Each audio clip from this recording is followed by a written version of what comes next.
The mass shooting, what year was that? 2018? 2019. 2019.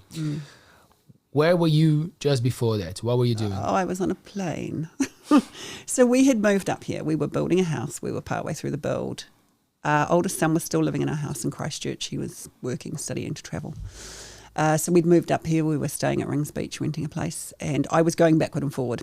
I had a casual contract at Burwood as a social worker, and my boss said, don't resign, because if you're going to be back here for a week or so at a time, you never know if we'll need you.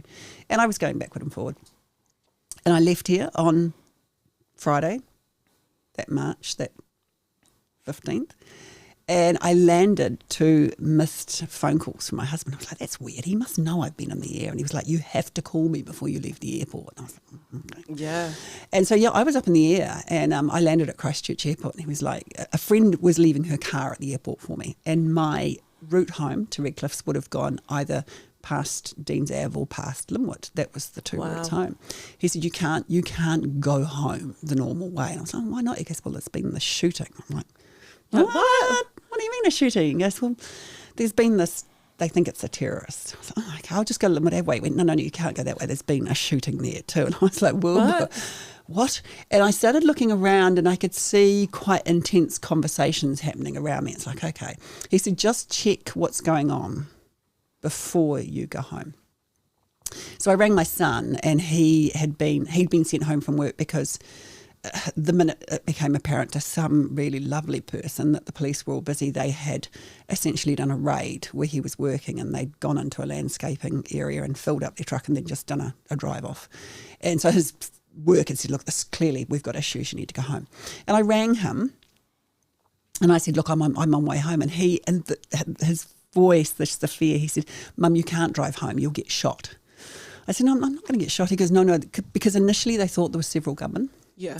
He said, no, there's gunmen. And I said, no, look, I'll go right round the long way. I'll be fine. And I got home, and we both just sat in shock for a while. And eventually, after a couple of hours, I thought I'd better ring my boss. And I said, I'm here.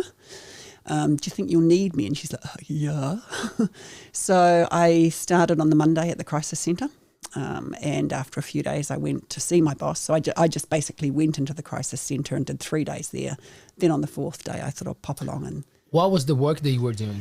It was like, just go and see what needs doing. And the biggest, most overwhelming thing on that first day, in fact, the biggest, most overwhelming thing initially was immigration issues, because people wanted family. I want family here. I've lost a family member, or I've got a family member injured. I want family here. And I didn't even get halfway through the first day, and it became clear we didn't have immigration there. My God. I rang the Prime Minister's office, of course you do. Of course, you got to speed up. And I said, look, this is who I am, and this is what I'm doing, and we have to have immigration here. These people are all deeply traumatised, and they've got multiple issues, but they aren't interested in any of them but the fact that they need family here. And they went, okay, we'll pass the message on. And I hadn't heard in a couple of hours, so I rang again. I'm basically stalking the Prime Minister's office at this point.